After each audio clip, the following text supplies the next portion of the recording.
Officer Daniel Otter wasn't involved in the crash, but his commanders feel his comments harmed the department's reputation, not only within the community they serve, but on a global scale. That's why they've given this chief such strict recommendations for punishment. But she is dead.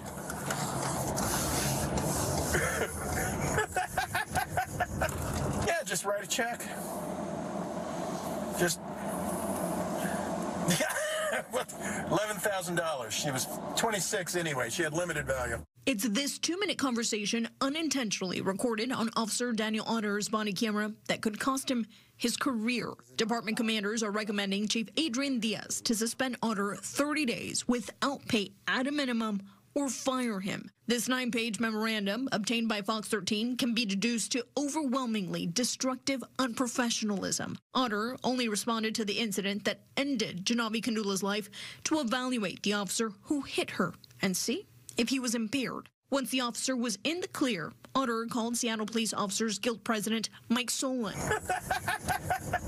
A 4-second, full-bellied laughter. Otter excused, saying he was ridiculing city attorneys who would put a price on Kandula on a potential wrongful death lawsuit. The officer has claimed that this was a private conversation. Still, commanders wrote a blistering note to Otter saying he disgraced SPD on a global scale and undermined SPD effort to build trust. The Office of Police Accountability says they received hundreds of complaints all over the world as he was caught on a hot mic. However, commanders do disagree with one of OPA's findings, claiming Otter showed age bias in this case when he said, "She was 26 anyway. She had limited value," which is the single most stigmatizing allegation that can be brought against a person in law enforcement. They don't believe the facts support their finding and fear how they're applying SPD policy could weaken the case. Fox 13 has reached out to OPA Director Gino Betts and are waiting to hear back.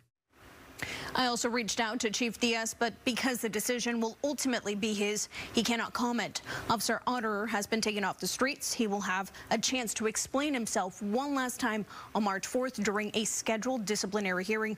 We've also reached out to the Kandula family, but have not heard back.